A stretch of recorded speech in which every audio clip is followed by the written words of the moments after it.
that in addition to being a theocratic state, Iran is a mafia state, and the mob consists of the mullahs. And I mean, this is not, it is not apocryphal or metaphor. If you want to do business in Iran, you need a mullah as a partner. If you establish a business and it's successful, somebody's going to walk into your business and say, I'm your partner.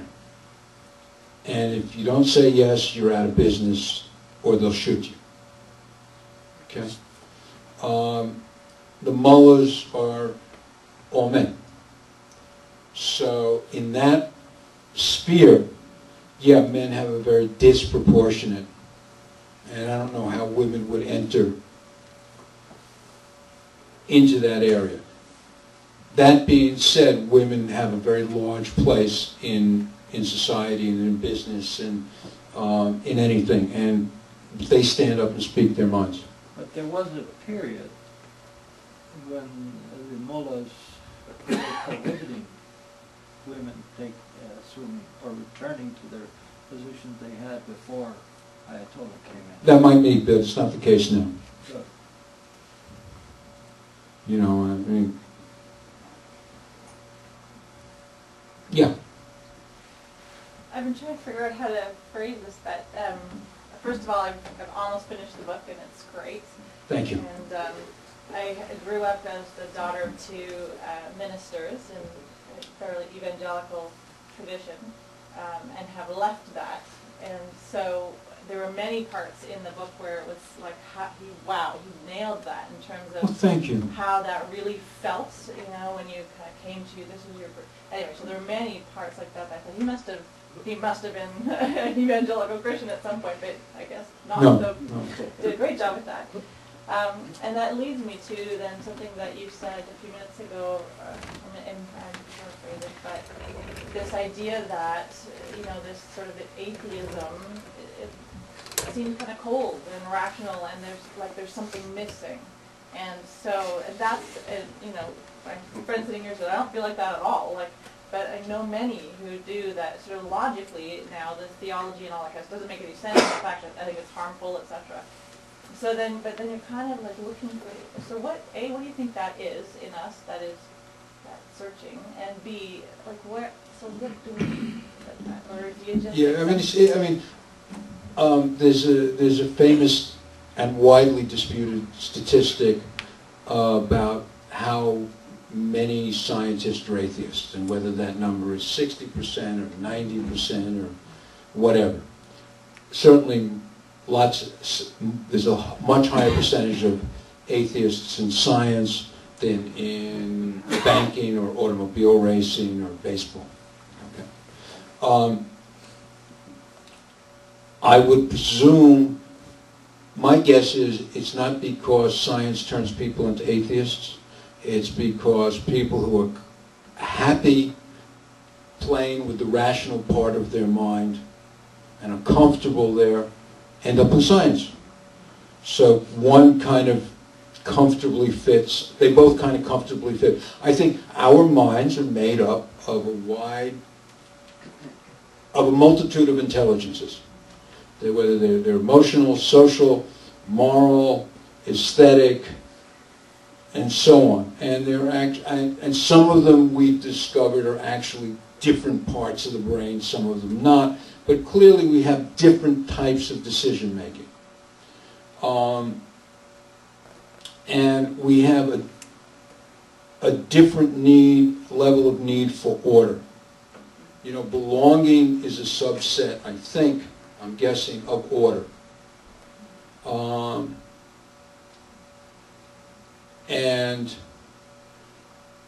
As I said, I've only counted it like really these 2 times in my life where I have felt a sense of belonging that really meant something to me to a group. Was when I walked into this synagogue in Iran, and when I became part of the group at Wagener College. Both of which surprised me. I mean, I don't regard either one as rational. So therefore, I'm inclined to believe I have these unrational needs. Yeah, and so the second part of the question is, how do we find a healthy, non-delusional way to supply that? And in a way that will make people contribute money and energy and time, right? And that will create a sense of community. And that will be my next project, to figure that out. And Okay. give me your email. As soon as I know, I will tell you. Okay. Thank you. Yeah. There's actually, I can't remember the title of it, but there's a recent book you may be aware of that's looked at Denmark and Norway, I believe it is.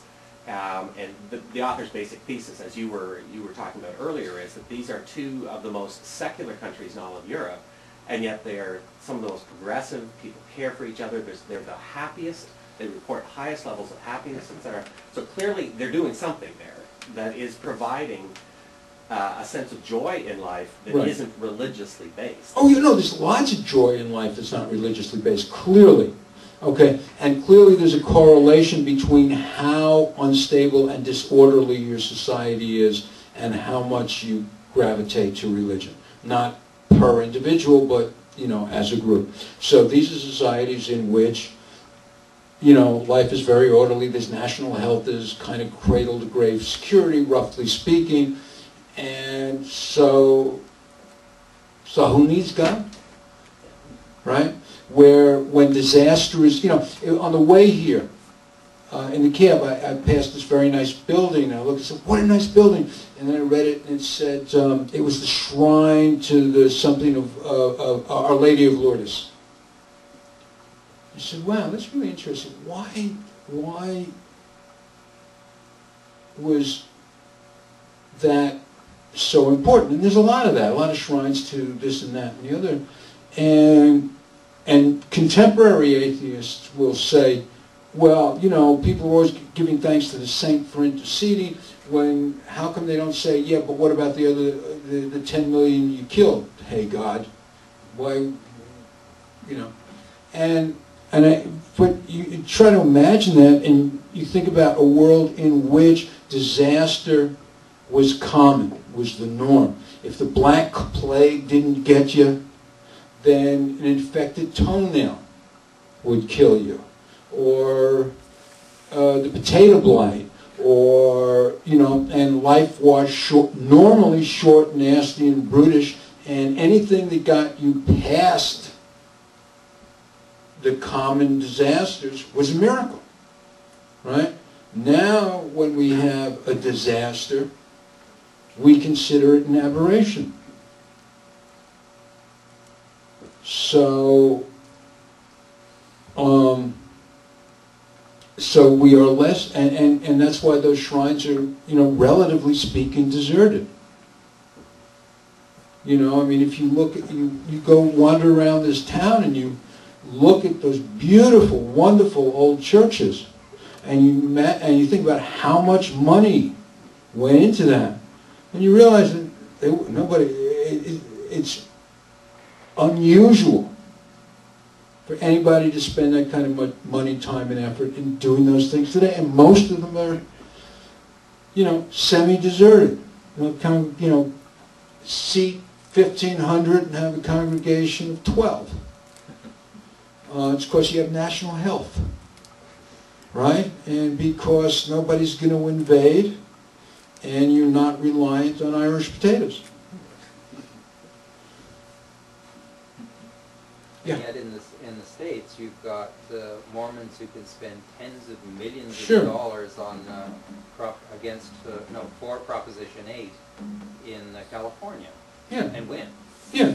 I didn't say religion has totally disappeared. Obviously it hasn't. And the United States is a far more